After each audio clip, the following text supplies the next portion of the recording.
Hello guys, this is your friend and we are back with a new fanfic. Which is what if Naruto was Goku's Saiyan heir and married the strongest Kunoichi?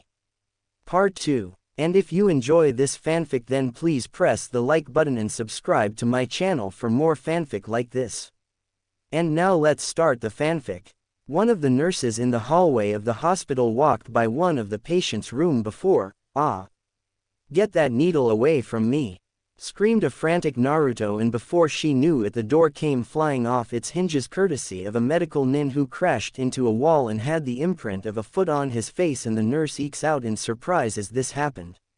She looked inside the room only to see a 12-year-old Naruto and sweat drops at the sight. He was in a hospital gown wearing some boxers underneath. Naruto had two med ninja in a single arm lock, the other one interlocked around his legs, and the last one was being strangled by his tail in a comical fashion, and each of them were struggling to get out of his iron grip and with their faces going from blue to purple, while a frantic nurse with the needle in her hand was standing at the sides wondering what to do. At first she tried to calm him down, but when he bared his teeth, revealing a pair of lengthened canines, and growled at her in an animalistic way, she instantly backed away, not wanting to get bitten by him. As this chaotic scene occurred, Mei was making one of her daily routes in the building, checking not just the injured rebels but even the enemy ninja. She saw one of the nurses helping one of the medical ninja up and realized that this was Naruto's room and size. As she entered the room she sweat drops at the sight and shakes her head in amusement. "Mei-chan, help me, they're trying to give me shot," Naruto cried. Both the nurse and the four medical ninja were giving her a pleading look to help them, so she decided to intervene. She knelt down next to him, leaned forward and kissed him on the lips, making the young Saiyan eyes widen in surprise and freeze at the contact. He lessened his grip on the four, who managed to slip out of his grasp and inhale air at an alarming rate before rushing out the room, while the nurse took this opportunity to give him the shot before leaving out the room. Mei ended the kiss and then looked down at the dazed warrior in training, placing her hands on her hips and having a look of amusement on her face. "What am I gonna do with you, Naruto-kun? Did you have to strangle four med nin to death and attempt to bite the nurse's arm off? They're just trying to help you get better." Naruto snapped out of his daze and had the gall to look sheepish. "Sorry Mei-chan, but I don't really like hospitals and tend to steer away from them, especially needles. I hate needles," he said with a pout on his face while Mei giggles at his action.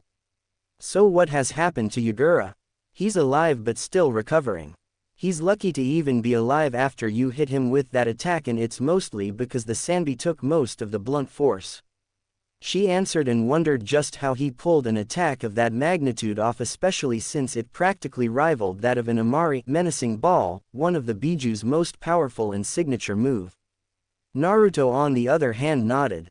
"Yeah, that was my first time using that move on an opponent of Yagura's level, and I also lessened that technique's attack power, otherwise I would have not only destroyed Yagura and the village but also half of Water Country," he answered, which made her eyes widen at the implication before realizing something. "Naruto-kun, if I may ask, what was that transformation you used when you fought Yagura?" She wondered, since the image of Naruto with golden hair, piercing teal eyes, and that golden aura was still fresh on her mind. "Oh, that? Well, it's kind of a transformation my ancestor achieved a long time ago.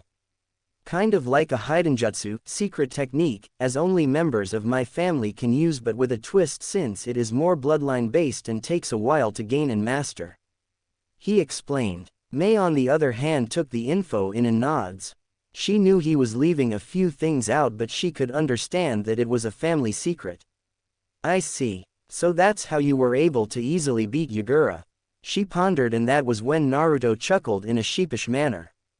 "Actually, if I wanted to I could have easily beat Yagura in my normal state without transforming, but I didn't want to carry out the fight and try to reduce collateral damage before things went out of hand, and to be honest I could have used another technique that would have increased my natural power, but it would have done more harm than good since it puts a major strain on my body and if used too much could actually cripple if not kill me, so that's why I used my transformation instead," he explained. Mei remained silent for a while before shaking her head in amusement. You really are an enigma, Naruto-kun. She replied back to the grinning Saiyan. Yeah, so I'm told, he said back. Before she knew it, he had placed his hands around hers, surprising the russet-haired Kunoichi. She then looked into his eyes, and they radiated with warmth, kindness and love. Mei-chan, I have to be honest. During the time I've been in Kiri and I've met you, I sorta gained a crush on you. He answered with a small blush on her face, and her eyes widened at the confession. What? Was her reply before I smiled at her shocked form. Yeah, at first it started off as what you would call puppy love due to the fact that I was entranced by how beautiful you were before getting to know a little more about you. When I saw how you kept charge of the rebels and how strong you were, I was amazed, but it was mostly because you are strong-spirited and determined. You didn't care how the odds were against you, and it was your desire to save your home that gave your comrades the strength to go on even when things looked bleak. Another fact is that you treated everyone in an equal manner and didn't see yourself as someone who is better than others, and always put the lives of others above your own, and that is why I have developed feelings for you. Mei just looked at Naruto with surprise in her eyes before she remembered his words. As she looked into his eyes, she saw the sincerity of how much he wanted to get to know her, and on a more personal level. She already knew of his clan status since he told her early on, and of how the CRA was undoubtedly gonna be pushed on him when he was older. Though that didn't mean anything to her. He has feelings for me, just like I do. Thank you, Kami. She squealed in her mindscape while a chibi form danced around in her mindscape. Naruto, that was the most beautiful thing you've ever said to me, and I am beyond flattered. Her cheeks grew pink and looked away slightly before looking back at him. I know this seems so strange, especially with our age difference, but seeing you fight Yagura and how strong-willed you were showed me that you were more of a man than you were a child, as I have never met any male who is as strong-willed, fearless, or as kind-hearted as you. She confessed. She then placed both of her hands on the sides of his face before leaning forward and capturing his lips into hers, surprising Naruto for a few seconds before he returned the passionate kiss and wrapped his arms around her waist and placed her on his lap. Several days later, Kurigakure main gate. Several days have passed since Naruto healed and spent his time with Mei, and during that time rumors had already spread about his relationship with Mei, their newly instated Mizukage, and surprisingly the populace was happy for them, but was informed to keep it under wraps so other nations wouldn't find out. Also, over the last few days, Yagura managed to recover and woke up with confusion etched on his face.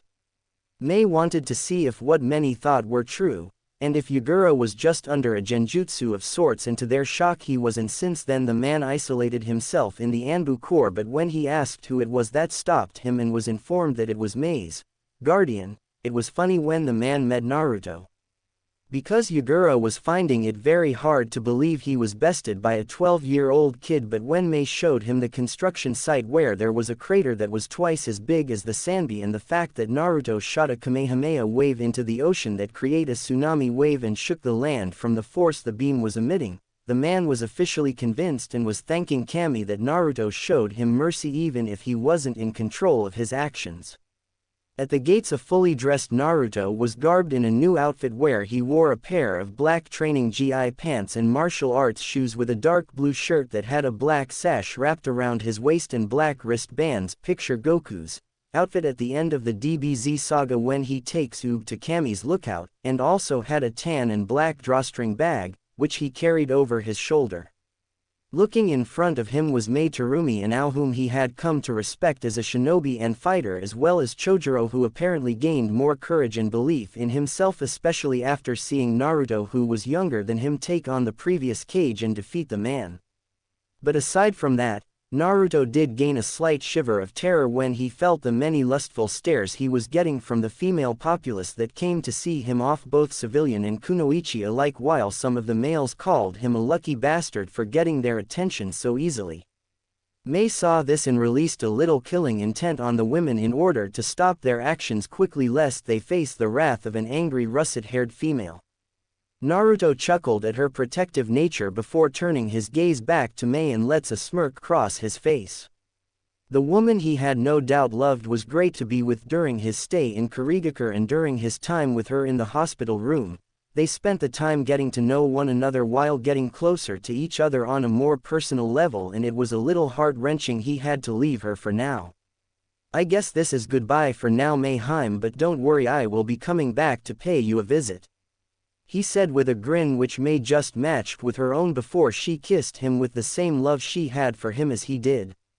This seemed to get smiles from the crowd despite the age difference. Naruto really looked to be around his teens in how he looked physically. They stayed like that for a few minutes and separated while leaning their heads against one another with soft smiles on their faces. Mei then placed her hand on his cheek and spoke in his ear.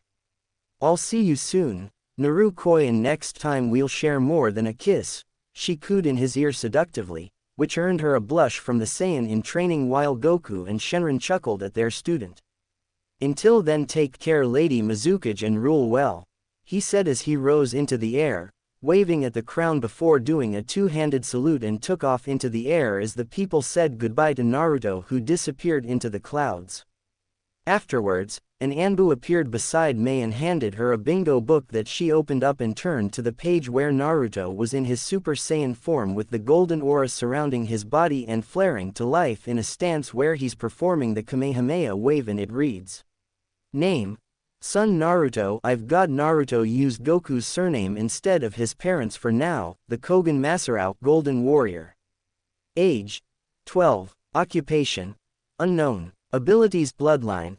Abilities are unusual at best, but is able to fire energy blasts that are as damaging as any ninjutsu and ranges from being a single to multiple shot to one that is capable of rivaling if not surpassing a Biju's Amari menacing ball, and even powerful enough to harm a Jinchuriki in his/her Biju state.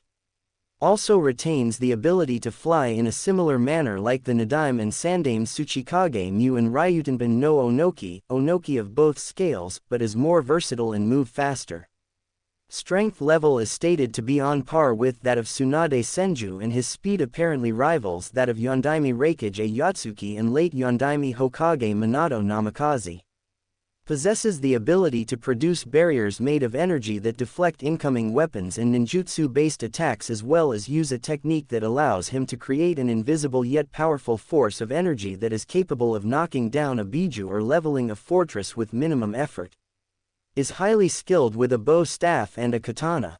Taijutsu: beyond cage level since he was able to best the Yondaime Mizukage.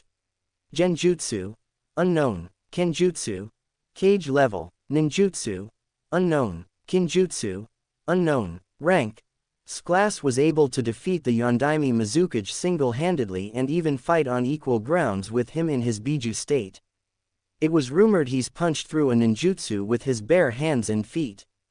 History: unknown, but is rumored in Wave that he crushed Gato and his army of mercenaries and prevented him from taking over Wave country and is considered a hero of the people.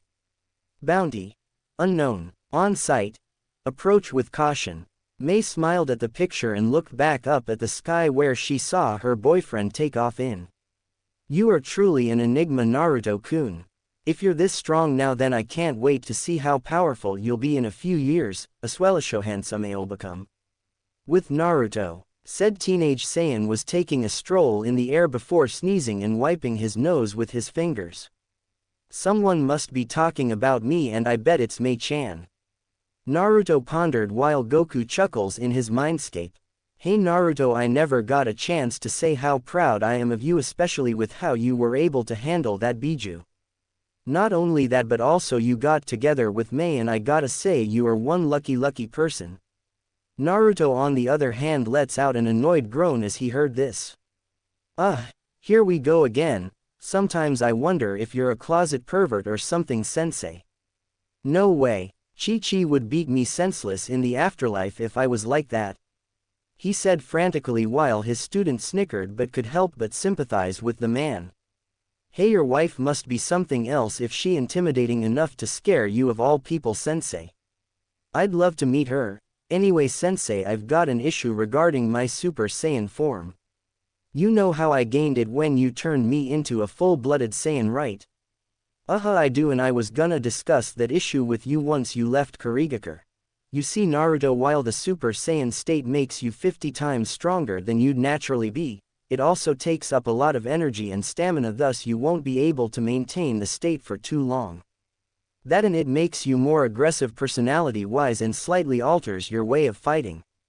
I too had the same issue when I fought Frieza after he killed my best friend Krillin out of spite for nearly killing him, and I'll never forget that feeling, the insatiable rage and the way my blood boiled whenever I had that guy in my line of vision. It was like I was a whole different person, and I almost lashed out at my son once for disobeying my order to leave the fight with Piccolo. It took whatever form of my old personality I had left to stay in control, and the fact that it gave me a slightly sadistic side in that fight didn't help either. Goku explained to Naruto, who mentally nodded as Goku continued. Now then, around my time when me and my friends were facing creatures known as androids who were able to go toe-to-toe with Super Saiyans like me and Vegeta, I was thinking of a way on how we could ascend to the next level. It took some time to ponder on this, and I realized something that involved the first stage of a Super Saiyan. It was in a way similar to my Kaioken technique, so I came up with a theory. Like it, the Super Saiyan stage requires a lot of energy to maintain even for a second, but with a twist. The first stage makes the person a lot more aggressive and tense, forcing us to use more power than we need to, so I was trying to come up with a way on how we could maintain the stage for an extended period of time and to the point where the transformation would seem natural for us. Naruto pondered on this for a second before realizing what Goku meant. Oh, so for one example would be like how athletes train in aerobics for extensive periods of time, experience heightened states of rest with their heart and respiratory rate being much lower than that of a normal person, right? Exactly, because the Super Saiyan form follows a similar fundamental concept. By remaining transformed for extended periods of time, the Super Saiyan can desensitize themselves to the negative effects of the transformation. Their wild emotions are kept in check, resulting in a more strategic fighting style, and ki consumption is reduced to negligible amounts. Energy radiation is reduced in tandem, and the aura takes on a smoother, flow-like appearance. By mastering the transformation, the Super Saiyan is able to retain transformation almost subconsciously. Goku answered. So in other words, the key to this state is energy conservation rather than boosted energy output. That sounds ingenious, Goku-sensei. If I could do that, I wouldn't have to worry about wasting needless energy or having to power up more than I have to. Yep, you hit the nail right on the head, Naruto, but the only problem is the amount of time it would take for you to master this state. Wait, I got it. That made Naruto stop in his tracks in midair from his ancestors' excitement. What is it, Goku-sensei? Naruto asked. The lookout. It's an excellent place to train at. Wait, I don't even know if the lookout is still around or if there is a guardian who's watching the earth. Hey Shenron, do you think it's still around? Goku asked the eternal dragon, who nodded. Yes, the lookout still exists since it is still in geostationary orbit in the skies of Earth and will still be around until the end of time. I would suggest that you would go there, Naruto, because the lookout is one of the best options where Naruto can train at his fullest. Shenron suggested and started to send Naruto the coordinates of where the lookout was. All right, next stop, the lookout. The lookout. Whoa, this is amazing. This place looks like a floating palace. Naruto states as he lands on the platform and walks around. And whoever tends this garden has one heck of a green thumb. I've never seen any type of flora that has been taken care of this well aside from the ones in the Yamanaka flower shop. Naruto crouches down and inspects the flowers and herbs that were well kept. Why, thank you, said a deep and calm voice that made Naruto jump up into the air in a surprised manner before looking down and staring at what appeared to be a dark-skinned, big-lipped, chubby male who wore a reddish-brown vest with no shirt underneath it, with yellow armbands around his biceps. He wore a red sash around his waist that held a pair of white pants in place with red shoes, and he wore a type of tunic on his head with a blue gem on top, and he had his hands behind his back. Greetings, young man, how may I help you? The short man asked in a polite tone while the preteen who descended back onto the ground. Oh, hi there. Sorry for intruding on your home like this. Naruto apologized. No need to apologize. You're more than welcome to stay since it's been a while since I had a guest on the lookout or had someone compliment on my green thumb. Hey, it's Popo. Man, it's been so long since I saw him, and to think he's still around keeping the lookout as tidy as ever," Goku said in an excited manner. "Popo?" Naruto asked himself. "Yes, that is my name, young man. How did you know?" Mr. Popo asked. "Oh, sorry, I was thinking out loud because my sensei said he knew you," Naruto replied sheepishly. "Oh, and who is your sensei exactly?" "Son Goku, or I in my case Goku sensei, since he is my ancestor and is training me to be the next guardian of the earth." "Oh, and I'm Naruto, by the way," Naruto answered, and Popo's eyes went wide for a few seconds and smiled. "Goku, huh? The last time I saw that young man he left the planet with Shenron after defeating the Shadow Dragons. Such spirited and energetic person he was," Popo commented as he remembered how he first met Goku when he was a kid and admired his confidence and desire to protect the innocent and strong will. "So Naruto, how can I be of assistance?" "Well, for the past 5 years after I left my home, I spent my time traveling around the nations under Goku and Shenron Sensei's guidance and honing my skill and getting stronger, and, well, they mentioned that there was a place on the lookout where I could get a lot of training done easily within a few days at the very least, since I'm learning how to transform and maintain my Super Saiyan state like he and his son did," Naruto explained to the Jin. "Ah, I see you wish to use the hyperbolic time chamber. It is the one place where you can get a huge amount of training done easily and not having to worry about the amount of days it would take.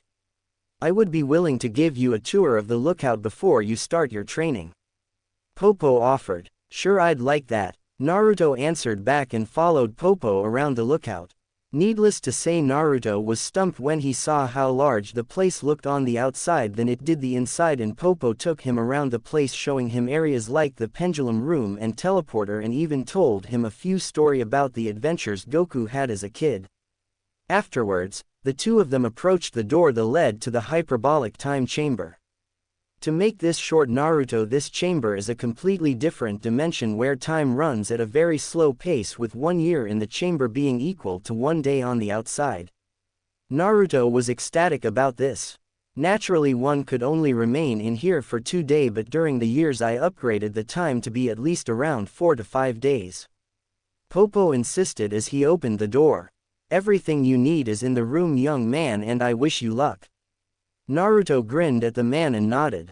"Thanks, Mr. Popo, and maybe afterwards, you could give me some tips on how to make my plants as green as yours, since I too have a knack for gardening." Popo chuckled at this but nodded before Naruto walked into the room and closed the door.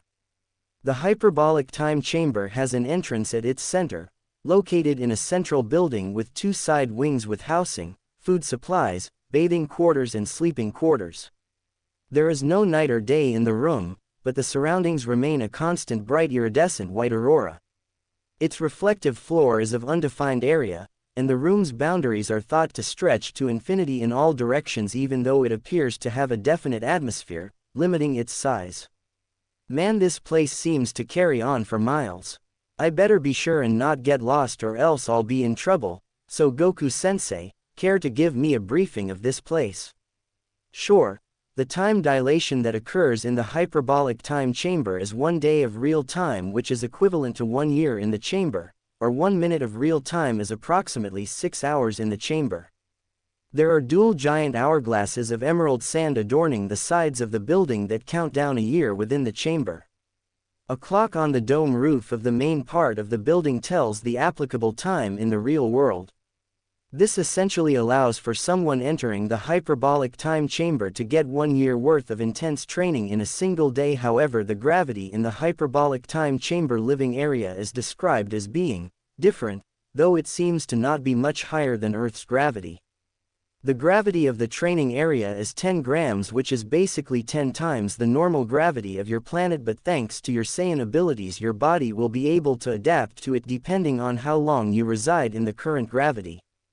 The temperature in the training area fluctuates rapidly, ranging between -40 degrees Fahrenheit -40 degrees Celsius, and 122 degrees Fahrenheit 50 degrees Celsius, and the air pressure is a quarter of Earth's, which means the air here tends to grow denser the deeper one goes into the chamber, so I would advise not going too far off until you've adjusted to the gravity.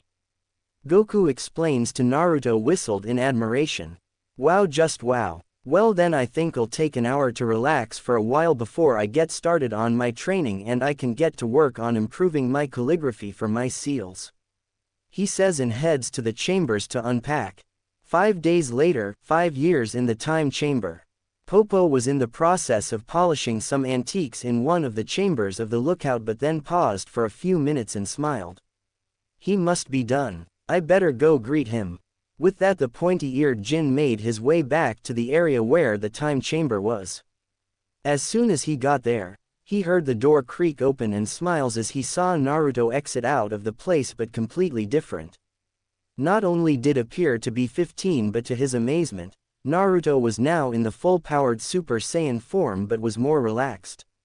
His facial features exhibit less tension and ferocity than the regular Super Saiyan form, which can be explained by the mastery over the ki consumption and the emotional restlessness that the regular Super Saiyan transformation causes, and his spiked-up hair appears in a more yellowish-white fashion. Also, his clothes appeared to be torn and worn out from the intense training he went through, and his muscles were more defined but not overly so. I must say, Naruto, I'm surprised that you stayed so long in the chamber like you did, because when Goku first tried he couldn't even stay in there for a day, Popo stated while Naruto rubbed the back of his head in a sheepish manner. What can I say? I'm gifted, Naruto replied. Indeed, said another voice, and walking around the corner was what appeared to be a white-furred anthropomorphic cat with slanted eyes and had a cane. Hey kid, the cat said while Naruto blinked owlishly. Whoa, a talking cat. Say, are you a summons? Because I have an Aniki who can summon a talking dog and grandfather figure who can summon monkeys. Naruto asked the cat, who remained silent. Summons? No kid, I'm not. The name's Korin, an old friend of your ancestor Goku as well as one of his past teachers, and I'm a martial arts master. Korin answered. Wait, you're Korin? Hey, sorry, but I never pictured you to be a cat, Naruto said in an honest tone while Korin grumbled for a bit but shrugged it off. Yeah, I get that a lot. So I take it you spent the last 5 days in that chamber, huh? Hey, I'm beyond impressed. Goku couldn't last in there for even half a day, and the guy looked like he was gonna keel over. Korin boasted while in Naruto's mindscape, Goku was curled up in the fetal position with a rain cloud over his head looking glum, while Shenron chuckled at the man's childish antics. Heh, those were the days, but anyways, I just came by to see the future protector of the planet, and I have to say, the planet's in good hands if you're this strong in this state. Thanks, Korin-san, but I'm not just getting stronger to protect just the world, Naruto stated, and the cat raised a non-existent eyebrow. Oh, then what else is there, my boy? Korin asked. I'm also doing this to protect the people I love because they are my inspiration to get stronger, Naruto answered back as the images of Kushina, Mito, Hiruzen, Kakashi, Rin, Anko Kurenai, Hana, Tsume, Yugao, Tsuki and Ayame, Makoto, Tsukina, and Hitomi appear in his mind. A sided smirk formed on Korin's face as he got his answer from Naruto. Ah yes, Goku was the same way. He may have been an oddball, but the guy had a heart of gold. Say, Naruto, if you don't mind, would it be possible for me to get a small glimpse of your real power? Korin asked the young Super Saiyan, who blinked a couple of times. Are you sure, Korin-san? I don't want to end up destroying the lookout from my power output, Naruto asked. Yeah, just a small glimpse is all, he assured Naruto, who looked a little unsure but then nodded before getting into his power-up stance, like Goku did before the Cell games. Okay, here goes. Naruto squeezes his fists while an outline of a golden aura formed around his body. Ha! His aura flared out around the area. The entire lookout glowed from the output of Naruto's strength. Above the lookout, the skies darkened and lightning crackled and rumbled across the clouds. Korin was gobsmacked at the energy output Naruto was releasing and couldn't believe it. Manthasisonly a glimpse of his power. I feel sorry for whoever makes him go all out in a fight. Korin thought as he saw yellow electricity radiate around Naruto's glowing form before Korin spoke up. Alright Naruto, that's enough. You're gonna make the lookout fall apart. He yelled out before Naruto powered down and remained in his relaxed form. Man, that was insane. I haven't felt a power that great since Goku fought Cell back in the day. I still can't believe that was only a glimpse of your power. Not even Goku's kid was this powerful when he was your age. Hey, thanks Korin-san, that means a lot coming from Goku-sensei's mentor. Naruto thanked. No problem kid, so I take it you're gonna head back into the elementals to complete your traveling trip? Korin asked Naruto, who nodded. Well then I think you're gonna need these just in case. Korin brought his arm around, revealing what looked like a medium-sized sack. In this bag are special beans I created called senzu beans, which I personally grew. Take one of these when you're out of gas, and not only will it restore you back to full strength, but it'll keep you full for 10 days straight. He answered while tossing an astonished Naruto the bag. You're serious? Was all Naruto asked. Like a shark attack kid. Korin answered. Naruto remained stunned for a few minutes before snapping out of his stupor. Wow, well thanks. That was when Popo decided to speak up. Well then, before you leave Naruto, might I suggest getting rid of those tattered clothes first before you head out and continue your journey? Naruto looked at his clothes and smiled in a sheepish manner. So a few minutes later, Naruto changed into a spar he kept in his bag and then strapped the senzu beans he got from Korin to his belt, and then says his goodbyes to the two and vowed to visit them whenever he got the chance. Later on, Naruto decided to take a break from training and heads over to Kaminari no Kuni, Lightning Country, to check out the sights, and was currently walking around the village with his pack slung over his shoulder and was biting down on a stick of dango he bought from a dango shop earlier. As he did, the young Super Saiyan was unaware of the looks he was getting from some of the civilians, especially the females, but it was mostly due to his tail waving back and forth behind him. Hey, is that a tail? Yeah, it looks like it. You think the kid is some kind of demon like the Nibi and Hachibi? Doesn't seem like it. Maybe it's some type of Kekkei Genkei. He is kind of cute, and check out the muscles on his arms. Giggle. Were most of the whispers Naruto would hear and couldn't help but chuckle inwardly before coming across a hot spring site. I might as well. I hear the hot springs here are very popular. Right now Naruto was relaxing in one of the outdoor springs, sighing contentedly as the warm soothing water worked its way on his muscles and removed the tension from them. On the other side, he could hear some of the females on the other side talking and giggling.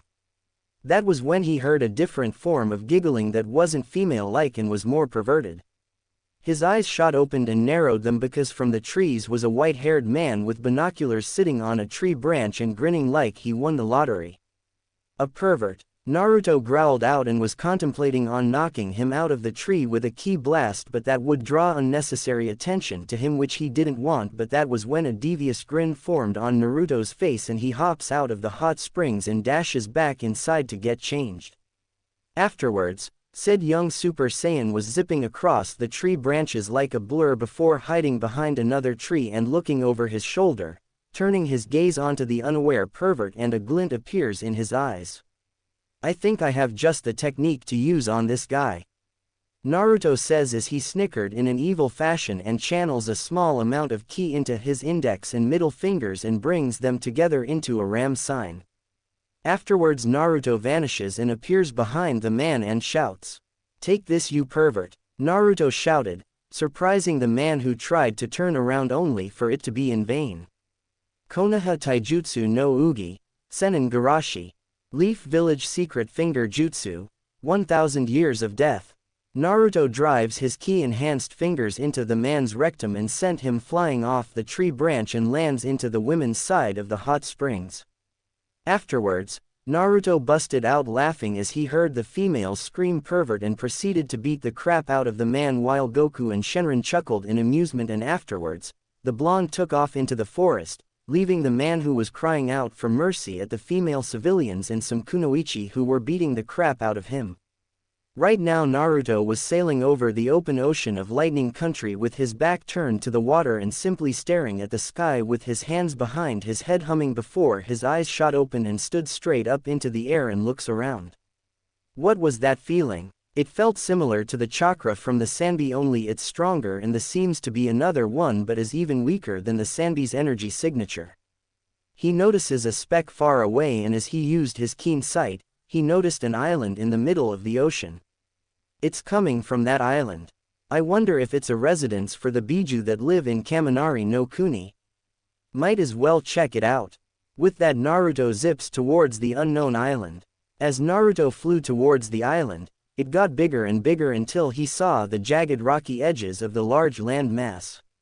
The energy signatures are stronger now that I'm so close to the island, Naruto says to himself as he flew over the forest part of the island and descends towards the ground while his aura dissipates. After landing, he walks around the forest in a careful manner since he is in unknown territory. Man, this forest reminds me of the one Anko-chan showed me once when I was 6. He commented before his senses alerted him and then leapt out of the way as a large appendage swung down at the area he was formerly at. Naruto landed back onto the ground in a fighting stance to see what it was that attacked him, and his eyes widened as he saw a giant gorilla roaring at him and then rearing back, beating on his chest. Whoa, now that's something you don't see every day, Naruto commented and noticed the beast growling at him and then attempt to lunge at him. Whoa, easy big guy, I'm not looking for trouble, Naruto assures the gorilla, who stops his lung and stared down at Naruto before getting on all fours and leaning down before the sheepish blonde. Hey, sorry for spooking you like that, buddy. Naruto apologized before the giant ape blinks a few times and then sniffs Naruto a few times and notices the monkey tail before scratching the top of his head in confusion. Ooh, the giant gorilla grunted out. The name's Naruto, what kind of name would suit you? Naruto pondered in this before smiling. I know, I'll name you Kong. What do you think? The Super Saiyan asked the now named Kong, who pondered on the name before grinning and nodding. Great Kong it is then. Kong grunted in acknowledgement before bringing his fist forward before Naruto and said blonde was confused at the gesture before realizing what he was doing. Oh, that's your sign of wanting to be friends. Naruto did the same gesture before bumping fists with the large ape, who grunts in an excited fashion until they both heard what sounded like a female screaming. What was that? Naruto wondered before Kong's eyes widened and took off. Hey Kong, wait up. He cried out before leaping onto a tree branch and hopping from each one before Kong stopped in his tracks and Naruto lands before giant ape. Before their eyes was what appeared to be a female, and from the looks of it was around 14 years old. She had blonde hair and blue eyes that were cat-like with a thin slit in each of them and had a slender build. Her hair was tied into a braided ponytail and her outfit consisted of a gray and white shirt that hugged her body with a pair of black pants and purple sandals, and strapped to her belt was a weapons pouch, and right now she was fighting a giant bear that was standing on its rear legs and bellows at her with a roar before bringing his giant paw at her. The girl manages to leap away as the paw slammed down on the area she was formerly at. She landed down and the bear rushes at her again. The female blonde gets into a fighting stance with her nails extending and turning into claws while a violet-blue chakra surrounded her form. She getting prepared to attack, only for Naruto to appear over the giant bear's head with his right leg raised and brings it down, delivering a falling axe kick to the bear's skull, knocking him to the ground and causing the area to tremble from the strength behind the attack. The teenage girl's eyes bugged out and her jaw dropped to the ground as she saw the mysterious blonde appear out of nowhere, who appeared to be around her age and knocked the bear out. Kong clapped his hands with glee as he saw Naruto knock the bear out while the blonde lands back on the ground with his duffel bag slung over his shoulder. Hope I didn't hit the fella too hard, he muttered before turning his attention to his fellow blonde and wave in a cheerful fashion. Yo, Naruto greeted. Before she had a chance to say something, several more bears leapt out of the forest and towards Naruto, who looked up to see the large body masses descend towards his person and land on top of him. The girl's eyes widen in horror as the bears pile on the blonde until something that even she couldn't believe happened. The 7 giant bears were lifted into the air by one hand courtesy of the golden-haired Super Saiyan. Sorry fellas, but I don't have time to sumo wrestle with you all, Naruto states to the stumped bears before slowly rising into the air, causing the other two's eyes to widen to the size of dinner plate and point at him as he took off into the air. A few minutes later, Naruto descended back into the area Kong and the girl were in. Hey, are you alright? Naruto asked the girl, who was simply sputtering and looking at him comically. Naruto blinked a few times before rubbing the back of his head, smiling. I take that's your first time seeing someone fly, right? Said girl snapped out of her stupor and suddenly appeared in Naruto's personal space. How in the name of Kami did you do that? The only person who was able to knock out a giant bear of that size was my sensei and his brother, and how can you fly? Wouldn't it be better if we introduce ourselves first? Name's son Naruto, but just call me Naruto. The girl blinks a few times before smiling sheepishly. Sorry, the name's Yugito ni, so how did you fly anyway? She asked again, getting a sweat drop from Naruto. Talk about getting straight to the point. Naruto thought, well, I learned how to fly from my sensei, and trust me, it's not that easy to learn. He answered before Kong walked towards the two. Yugito then noticed a golden brown appendage swaying behind Naruto's back, which happened to be his tail, which got her attention. Is that a tail? An astonished Yugito asked Naruto, who gazed at his tail and nodded. Yeah, that's my tail, he answered back as it swayed around some more.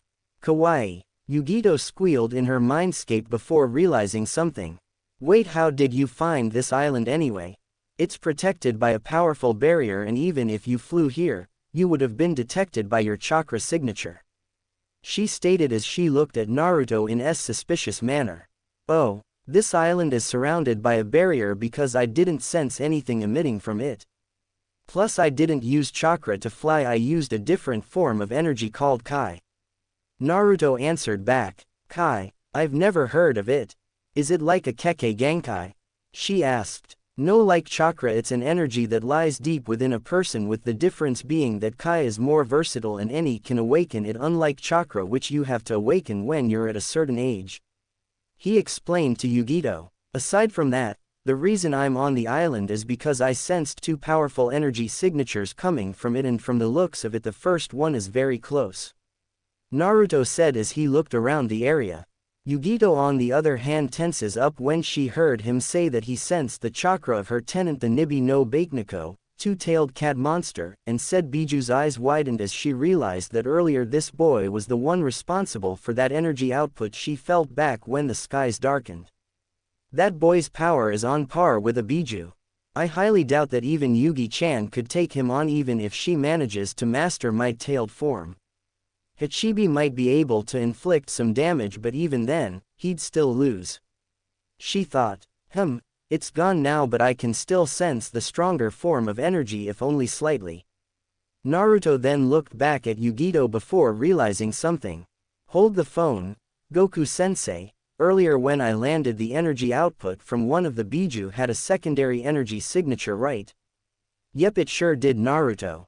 I was able to sense the secondary output and Yugito matches it. Goku answered back, and Naruto's eyes widened since he knew what this meant. She's a Jinchuriki just like Mito-chan. Naruto realized. Say, Yugito, by any chance are you a vessel? He wondered and noticed her tensing up. What makes you think I am? She asked with an edged tone in her voice before he brought his hands up. Whoa, easy, I'm not gonna attack you or anything, I was just wondering because I can sense a secondary source of energy from within you. He answered back. Yugito looks at him in a skeptic manner before calming down. To answer your question, yes, I am a vessel. Why, are you one as well? She asked the blonde, who shook his head. No, but someone close to me is. He answered as Mito's image appeared in his thoughts. I see, but tell me this, Naruto-kun. She blushed slightly from the suffix she used before shaking it off. What are you doing on the island in the first place? This is a training ground that the ninja from Kumo use, and even then no one less at the level of a Jonin or Anbu enters the island due to its dangers. She wondered. He was about to say something before his senses went on full alert and leapt back as a thin double-edged short sword covered in lightning chakra descended past his cheek, slightly nicking the side of his face. What the? Naruto wondered before a vicious clothesline to the chest sent him flying through several trees in the forest. Rariato, lariat, the figure cried out, and it landed in front of a surprised Yugito. The person had dark skin and a muscular build, as well as blonde white hair and a goatee. On his right shoulder, he has a tattoo of the kanji for iron, Tetsu, and on his left cheek, he has a tattoo of a bull's horn. His top lip also has a slightly darker hue than his bottom one. Over his eyes were a pair of oval-shaped sunglasses and a white-colored forehead protector, and wore a one-strap over one shoulder flak jacket, a long, red rope belt tied around his waist, standard hand and shin guards, shinobi sandals, and a white scarf around his neck, as well as carried 7 swords on his back. Take that, Surugaki, monkey brat, for no one on assaults the deshi of the all-powerful Hachibi Jinchuriki Kurabi. Killer B rapped as he raised his right arm up, doing a hand gesture where his index and pinky finger stuck out in a horn fashion while his middle and ring finger as well as his thumb were curled up in his palm. Yugito managed to snap out of her stupor and then drop kicks the man in the back of his head but doesn't budge from it. Kurabi-sensei, you baka. What is wrong with you? Said man turned his head at his mad apprentice with a confused expression on his face. What's the deal, yo? He asked while Yugito's brow twitched. What's the deal? You attacked Naruto-kun for no apparent reason. Do you ever think before you act? Shed yelled at the man who simply scratched his chin with his index finger. Who the hell is Naruto? He was cut off from his sentence due to the fact that he was struck across the face by a duffel bag and lands on his back. I'm Naruto, the Super Saiyan answered as he walked out of the forest completely unharmed, twirling the man's blade in his hand. What the hell's your problem? You just don't go around attacking people for no apparent reason, you bull-headed jerk. Yugito on the other hand sweat dropped at his response, as did Nibi.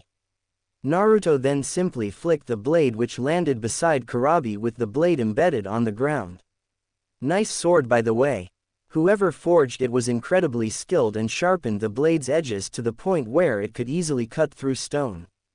Yugito's sweat drop grew as he said that. Is he serious? Sensei just lariats him through several trees and he walks out of it without a bruise or scratch on him. She thought. B on the other hand sat up, rubbing the left side of his face. Ow, I actually felt that, yo. He threw that bag with just raw strength. This kid is no pushover. Kurabi yelled, thought, while the Hachibi snorted. No shit, baka. If could do that with a simple bag, imagine what he could do if he had thrown a tree at you. The hybrid-tailed beast commented. My bad, yo. Didn't know if you were friend or foe, and big bro would have my head if anything had happened to our niece Yugito. Kurabi apologized as he dusted his pants off, not noticing the tick mark appearing on Yugito's head. Naruto blinked owlishly for a few seconds, as did his teachers. He's an odd one. Shenron commented while Goku chuckles. I'll say he kinda reminds me of the Grand Kai minus being old and all. Goku replied, and they witnessed the man approaching Naruto and brought his fist forward with a grin on his face. So are ye cool, ya fool? Kurabi asked. Naruto noticed the gesture was the same one Kong used earlier and then brought his fist forward as well, and they both tapped knuckles. Yeah, we're cool. So you must contain the stronger of the two Bijus, since you did mention the Hachibi, right? Naruto asked the shades-wearing sword user, who nodded with a proud grin on his face. That's right, yo. Me and 8th O are the dynamic duo of Kumo. He states, not noticing Yugito, who was slumping her shoulders and hanging her head in defeat. Why, Kami? Why do you torment me so? It's bad enough having a short-tempered uncle, but a rapping one at that. She thought, with anime tears streaming down her face. The ox cephalopod on the other hand was banging his head on the floor repeatedly. Make the rapping stop. The 8 tails wailed in the man's train of thought.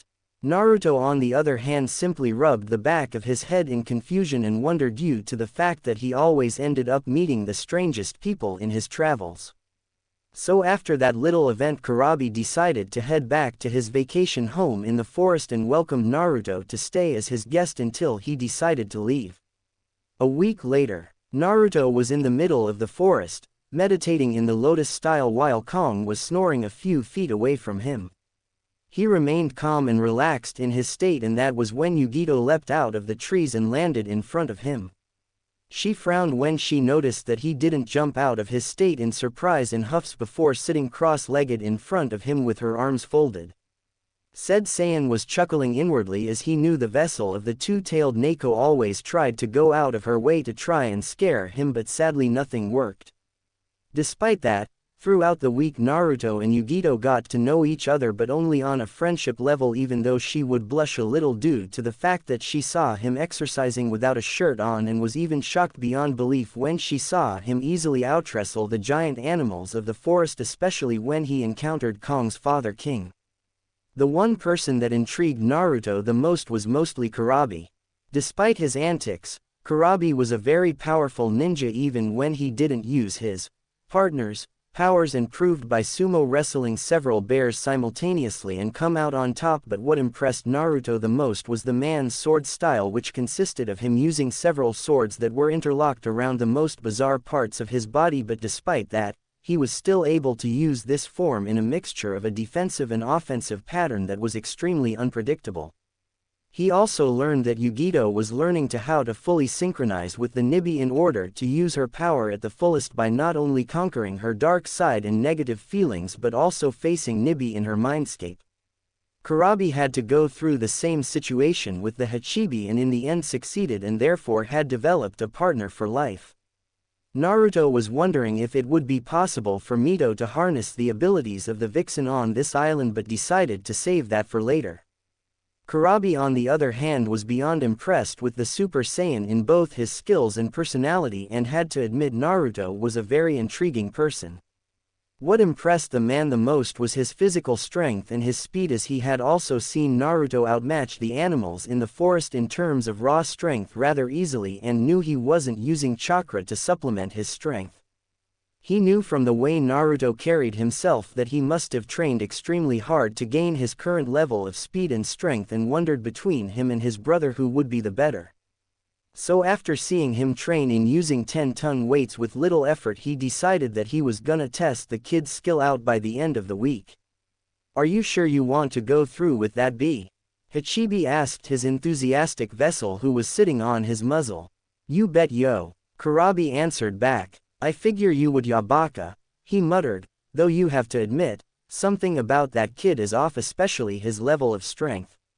Kurabi raised a brow from behind his shades and looks down at the hybrid. "Such as?" Kurabi wondered. "His energy for one thing. It is similar to chakra but isn't either. It's a lot more free-flowing and can actually be seen. Human chakra cannot be seen unless it's condensed into a physical form like the Yondaimi's Rasengan or the chakra cloak of a vessel. From what I theorize, he's using a more advanced form of energy. It continues to grow the more he trains," Hachibi explained to the rapping ninja. "Well, when you put it that way, the kid's energy signature is odd, but hey, the killer bee is ready for anything, oh yeah," he stated, while Hachibi's sweat drops.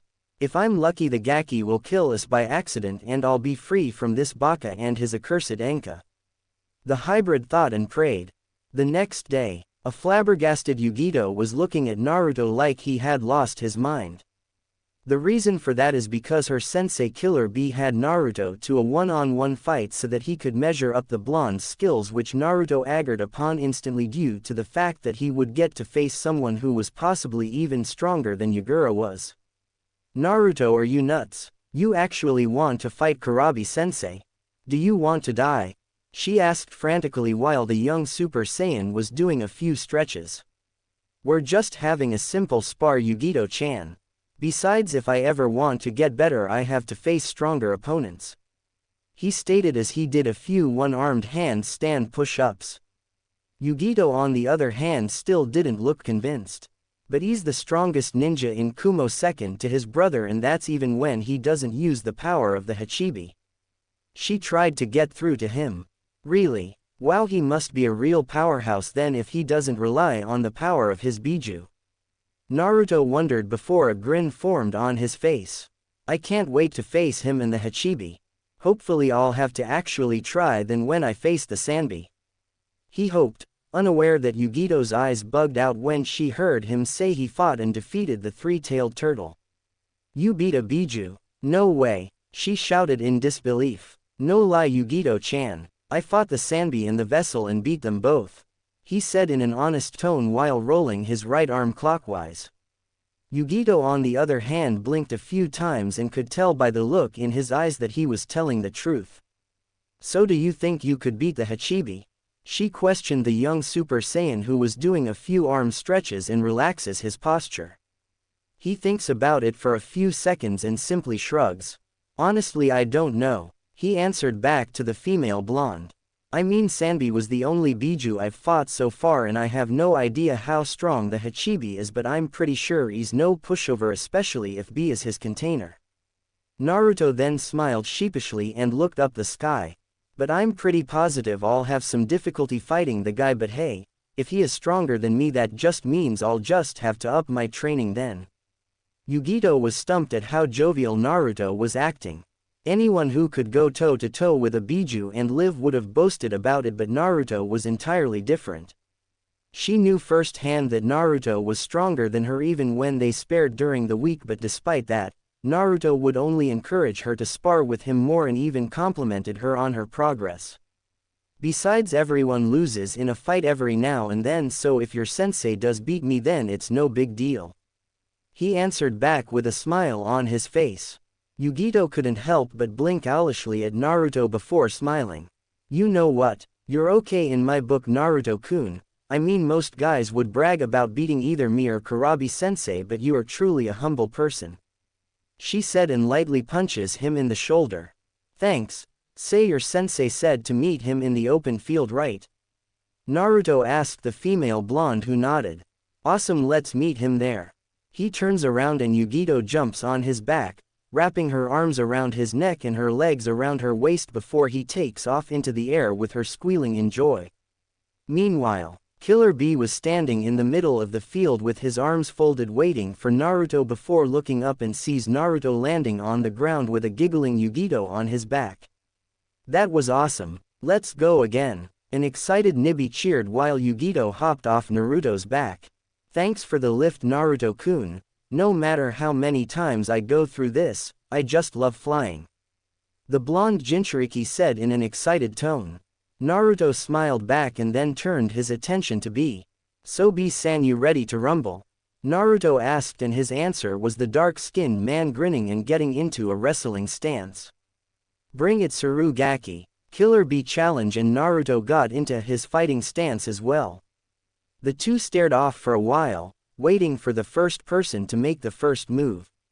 Naruto shifts his feet and flexes his fingers while B did the same. Yugito watched the scene and could feel the pressure emitting from the air and couldn't help but feel excited about the battle that was about to start. Both fighters were focused, leaving no form of doubt in their eyes. The staring match ended when B grinned and the two suddenly vanished in a blur of speed. Yugito's eyes widened at what happened before hearing a collision occur. She saw both Naruto and B in a grappling match with each one trying to overpower the other with raw strength. Both were gritting their teeth as their muscles flexed from the battle of strength. B noticed that his heels were digging into the ground as Naruto started to slowly push him back. What the? He's actually pushing Sensei back. A bewildered Yugito thought. Killer B grits his teeth as he tries to stop but then he rears his head back. Hedo Bato, headbutt. He swung his head forward at Naruto who reacted by letting go of B's hands and flipping over him, causing the man to miss and ends up getting struck in the back of the head by Naruto foot. Said Saiyan flips in midair and lands back on the ground while Killer B stumbled forward a few times before stopping and rubs the back of his head, turning his gaze at Naruto who was in the same fighting stance like the one Goku uses with a smirk on his face. Looks like I landed the first hit, Naruto stated, getting a smirk from B. He held back on that kick. Had he added a little more force I'd be in La La Land. the rapper thought before vanishing in a burst of speed. Naruto leaned backwards as B attempts to lariat him by surprise and he spins around in order to deliver a reversal roundhouse kick at the Saiyan's head, only for it to phase through Naruto. He raised a brow at this before he ducked as Naruto flies over him with a flying drop kick before landing back onto the ground again. Yugito was now wide-eyed at what happened. Whoa, earlier he moved at a level of speed so great, he left an after image and I didn't even see his body movement. She whispered to herself, he's so fast. I'll say, only your uncle was capable of moving at such speed, and the same went for the Yondaime Hokage Minato. After he passed on, A became known as the fastest ninja alive. Sure, B may have attained the speed to keep up with him, but A is still faster than him. Nibby explained to her vessel. But there is something different about him, something not of this world. She narrows her eyes in curiosity, wondering about Naruto's scent, which wasn't human at all, nor did he smell like a demon. Naruto then proceeded to sprint towards Killer B at an astonishing speed, surprising the man at how fast he was moving. He was about to meet Naruto's charge only for the teenager to phase through him again. What's with all the running, yo? Are we gonna get our fight on or run a marathon? He asked out loud as he looked around for Naruto, but stopped as he felt something land on top of his head. I'm up here, big guy. Naruto replied with a grin on his face. B's brow twitched due to the fact that Naruto was using his head as a stool. Not cool, yo, using my head as a stool, he shouted. B attempts to grab Naruto, who vanished once again and appeared in front of B's unprotected form with his arm back and drove it into the man's torso. Yugito's eyes widened as she saw him land a blow on the Kumo Nin's frozen form with a focused look on his face. Bad move, Killer B-san, leaving yourself open like that, Naruto chastised in a serious voice while pulling his fist out. While B didn't show, he was screaming out on the inside at the punch Naruto delivered, and the only show of reaction was a bead of sweat falling from his brow. Oh sweet Kami, that hurt. It feels like big bro just punched me in the gut just now, yo. He wailed in his mindscape.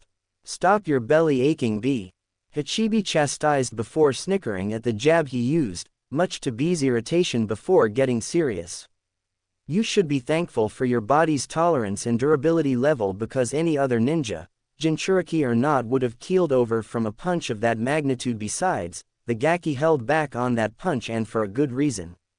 That doesn't make me feel any better, yo. My insides feel like jello and my bones are rattling, and last I checked they don't do that. He stopped his ranting on, pondered on something before grinning. Maybe I should stop fooling around and show the Gaki the 8 sword. Hachibi on the other hand nods in agreement with B. I agree, we don't know the magnitude of this boy's power, especially if he was able to beat the vessel of the Sanbi so easily. The hybrid theorized. I would advise using version 2 of your cloak form if you want to at least land a decent hit on him. Killer grunted in agreement before exiting his mindscape. Right now he let out a breath of air while lightly patting his stomach from the punch Naruto delivered. I have to say, yo, that was a sweet move you did there. No one short form my brother has ever hit me that hard before. He praised before a serious expression formed on his face. Playtime's over, Naruto, you're about to get a first-hand experience against the 8 sword. Yugito gasps when she heard this and now was worried. He's gonna use that against Naruto. What is he thinking? B on the other hand grinned as a reddish-brown like chakra started to form around his body. Get ready for the fight of your life, Gaki, because I'm about to release the 8 sword, he declared. Naruto watched as a chakra cloak erupted around the man who was grinning while 8 chakra tails swayed behind him. Naruto's eyes widened as he felt the chakra levels this man possessed. Whoa, he's even stronger than Yagura is in that form, and if his first version is this strong, he watched as the tails formed around him, turning into a dome of chakra before erupting into a burst of energy, and was now in his version 2 form. The version 2 chakra cloak is much darker than version 1 because in this form, B was more muscular and the chakra was reddish-brown. Two horns protruded from his head with a black face-like structure, and his eyes glow an eerie white color, as did his mouth. Behold the 8th sword of the Hachibi Jinchuriki. Kurabi roared, releasing a shock wave so powerful that it scattered dust and rocks everywhere. Naruto brought an arm up in order to protect his face from the debris. Incredible, his roar alone is powerful enough to cause this much damage. I might have to use more power than I first thought, Naruto thought as the dust settled. Killer Bee raised his arms in the air for a few seconds before bringing them down hard. The ground underneath them started to rumble, resulting in a crater spreading outwards. Naruto looks down as he saw the earth under his feet cracks and leaps away as it rose up and exploded, revealing a pair of dark brown-red arms. Kirabi smirks in a creepy fashion as another arm sprouted from the right arm and descends toward him. Naruto lands on the ground and vanished as the extra arms hit the ground before it rises up again and tries to attack him in a repeated process. He then skids back while forming a yellow ball of ki in his right hand as the hand descends towards him. Naruto throws the energy ball at the hand, and when it made contact, a small explosion occurred, destroying the chakra arm. His senses went on high alert and dodged a horizontal slash to his chest and somersaults over Kurabi, who spins around and launches his 8 tails at the Saiyan. He evades several tail swipes and stabs with his impressive agility and reflexes before landing on the ground and leaping backwards several feet, surprising B. "Don't think that running away will help you, Gaki," he stated before charging at Naruto. Naruto on the other hand smirks. "Who said I was running?" he said as he turned around and got into an odd stance. He sways his arms around his body while he produces a blue flame-like aura, and then he draws his hands out to his sides and closes them into fists as he crosses his arms on his chest. "Let's see how you handle this Thunder Flash attack." Naruto draws his fists together in front of him and fires a huge storm of flames at the transformed ninja. Yugito's eyes widened when she watches the attack travel through the field, scorching the earth and grass with the heat alone. Killer Bee skids to a halt with a gobsmacked expression on his face as he saw the attack come upon him in great accuracy. "Holy shit, too late to dodge or counter," he screamed before he was engulfed by the attack. The flames shot outwards around the area before dissipating and leaving waves of smoke that rose from the area the Shade's wearing wrapper was at. When it cleared, it revealed Kurabi, who was sprawled out on the ground but with singes on his clothes and some burn marks on places like his arms, legs, etc. before his healing factor started to slowly heal him. Yugito's jaw hung downwards as she saw the damage the technique did not only to her uncle but to the surrounding area. "Whoa, what an attack," she whispered in awe while Nibi nodded in her mindscape in agreement. Naruto on the other hand was impressed and watched Killer Bee slowly get back on his feet while healing and whistled lowly. "Wow, this guy is resilient. From what I can tell, his cloak took at least half of the damage from the technique sensei taught me. If it were the other way, he'd be in serious trouble even with his Biju healing his body." He summarized, though in reality Naruto actually held back a lot on that technique because he didn't really want to damage to forest that was at the edge of the field. Goku on the other hand was impressed with how Naruto was able to control the Thunder Flash technique he learned from Pikkon to such a level, which proved that Naruto's control in his ki has improved a lot since their training in the hyperbolic time chamber. B got up panting slightly from the attack with a smile on his face. Despite how the fight was going, he helped but be thrilled to fight some who could actually make him fight more than he usually did. "Hey, the Gaki's awesome. No one short of my brother has ever made me go this far, and that technique was off the chain. Were it not for version 2, I'd be in real pain. I can't believe he made you revert back in your current form with that technique. B, you're gonna need to fully transform if we want to actually get a decent hit on the tailed Gaki, and whatever you do, don't let him hit you with that move, otherwise you'll get roasted." Hachibi warned his vessel and got a mental nod from Killer Bee, who finally manages to fully heal. "Say no more 8-0 because the time for playing is over, yo," he cried out before turning his attention to Naruto, who was blinking in confusion as the man pointed to him with a grin on his face. "Your victory I will negate, From his back 8 tentacles slowly sprouted out and enlarged. With my transformation I will eradicate. His body started to shift and ripple before a cloud of smoke formed around. My true transformation will be your plight as the power of the Hachibi will unleash its might. The smoke erupted outward, and when it cleared, it revealed the true form of the Hachibi no Kyogyu, 8-tailed gaint ox. The Biju had 4 long horns on its head, similar to that of a Jacob sheep. The lower left part of one of its horn was permanently sliced off in a battle with A and his father. It also has a muscular upper body structure, with a hunched back similar to an American bison, arms with spiked protrusions on the elbows, and hands with opposable thumbs like that of a human. It has no hind legs, but instead its lower half is made up of its tails, which consist of 8 tentacles that resemble the cephalopod arms of an octopus. Naruto gaped as he stared at the gargantuan form of the creature before him that snorted steam from its muzzle. It wasn't the size that got to him, it was the unbelievable amount of chakra this force of nature possessed. Kami, his chakra levels are unbelievable, the Sanbi doesn't even compare to this guy, he muttered before a smile filled with excitement and thrill formed on his lips. Hehehe, this might prove to be a challenge for me, Naruto said as his eyes shined in excitement. Yugito was on a rock texture and didn't look as thrilled as Naruto did. That baka, Uncle A warned him about transforming into his final form, but B would be the type to ignore his warnings even if he used the iron claw on him. She turned her gaze to Naruto, who was standing before the behemoth with a worried expression on his face. Be careful, Naruto-kun, I don't know how strong you really are, but in this form, Sensei is unstoppable. Get ready for the thrashing of a lifetime gaki.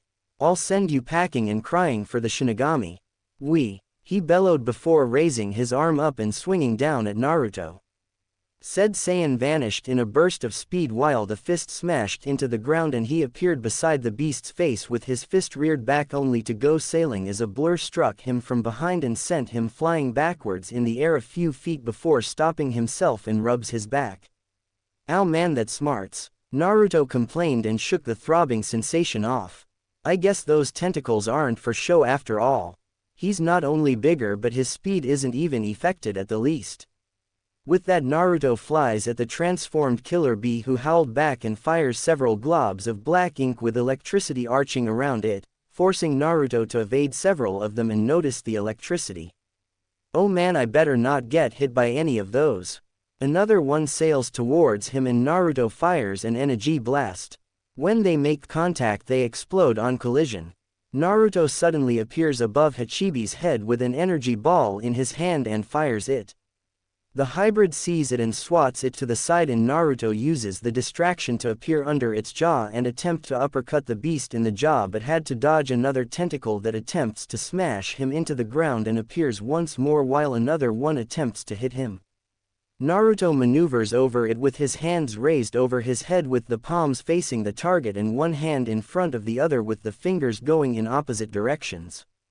Masenko ha! He cried out while thrusting his arms forward, releasing a yellow beam of energy. Hachibi brings an arm up and blocks it with one hand and grunts from the strength behind it. Naruto narrows his eyes and pushes more energy into the attack, making it slightly bigger. B grunts as he tries to stay his ground but feels himself getting pushed back from the attack and is forced to use both palms in order to stand his ground. The young Saiyan once again adds more power behind it and the beam grows in width. Grr! B snorts in frustration as he felt himself getting pushed back even more. Using his newfound strength he pushes his arms upwards, releasing the attack into the air where it explodes into a flash of light before disappearing. Nice try, little money, but it'll take more than that to knock down the great. He didn't get to finish his sentence because Naruto landed on his muzzle with a grin on his face. Here's light in your eyes, he called out. Naruto brought his hands close to the center of his face with the fingers spread toward his eyes. Solar flare. Suddenly a blinding white light flashes outwards and surrounds both Naruto and B. Yugito saw it spreading out and covers her face with her hands as the light shined brightly. When it dies down, B was clutching his eyes and howling in pain. Eyaahhhhh. My eyes! My eyes! He wailed out as he thrashed around with his tentacles smashing the ground and shaking the earth. Hiya! Naruto descended from the air and delivers a bone-shattering axe kick that impacts with the beast's skull, putting him in a daze and stumbles. He then spins and hit him in the side of the jaw with a reversal roundhouse kick and ends up spitting out saliva. Naruto then vanished and appeared next to one of the thrashing tentacles and grabs it. He then starts to rise into the air, pulling on the large appendage and starts to lift B into the air. Naruto grit his teeth and flies up even harder with his opponent. B on the other hand gets his vision back and realizes that he's rising in the air. Yo 80 I didn't know you could fly yo. This caused a tick mark to form on the hybrid's horned head. Baka I can't fly, the Gaki is lifting us into the air. Hachibi roared. The transformed B snapped out of his stupor and realized that he was being lifted into the air by Naruto, who then stopped and his aura flared to life. He started to grunt slightly as he pulled back and started to spin the guy slowly around the air by his tentacle before the speed increased. As the pace increased, he ended up creating a twister around them for a while before swinging his opponent upward into the air, resulting in B flailing his arms and tentacle as he ascended into the air. Ah Kami, I'm gonna die, I'm gonna die. I'm going to throw up and then I'm gonna die. He cried out. Naruto then appeared over the flailing ninja. B looked up to see Naruto with his fist reared back and electricity arcing around his arm. Oh, this is gonna hurt like hell. B muttered. Naruto then swung forward and delivered a powerful punch on B's jaw, causing the entire area around them to shake violently while B went free, falling down to the unforgiving ground at high speeds. As he made contact, dust erupted from the ground, forming in a mushroom-like shape, and the entire area shook violently from the aftershock. Yugito was struggling to keep her footing as the earth shook underneath her feet and flailed her arms around frantically. For goodness sake, can this get any more violent? If this keep up, they're gonna split the island apart. She yelled out before tripping and falling on the ground face first. This action caused Nibby to laugh her off at the action. Shut up, it's not funny. She screamed mentally as she got up and rubbed her injured nose. As the dust settled down, Naruto descended downwards, landing on the ground softly while B was covered in rubble. Man, I hope that fall didn't kill him. Maybe I went too high when I carried him off. He pondered until the ground started to rumble. Naruto turned his head in the direction where the 20-foot wide and deep crater was, and B in his Biju form rose up roaring at the sky. R-A-A-A-A-A-A-A-H-H-H-H-H. He bellowed before slamming his fists into the ground on the cracks. Do you think I'll let you get away with that, brat? I'm gonna stomp a hole in your head for this. Gra A-A-H-H-H-H-H-H-H. He opened his mouth widely, which got the attention of the Saiyan. Black chakra started to form into a large sphere before compressing into a smaller shape. As Yugito got back up, she felt the large amount of chakra being created and her eyes widened in horror. No, sensei, you're going too far, she whispered before looking around for cover. And the closest thing was a trench. She made a mad dash for it and dived into it. Naruto watched as his foe was gathering chakra in curiosity. Naruto, don't let that attack hit you. The power in that move is of the charts. Don't get caught in its range. Goku screamed to his student, whose eyes widened as the hybrid reared its head back. Crap, I don't have enough time to get out of the range. He screamed as his foe shot his head forward. No choice. Naruto's golden aura flared to life as B fires a concentrated beam of energy which then engulfed the young Super Saiyan. The beam shot through the area before the beam widened, and then an explosion occurred, erupting outwards, and the whole island was shaking violently. Yugito was curled up in the trench as the shaking rocked the island while a large cloud of dust rose in the air.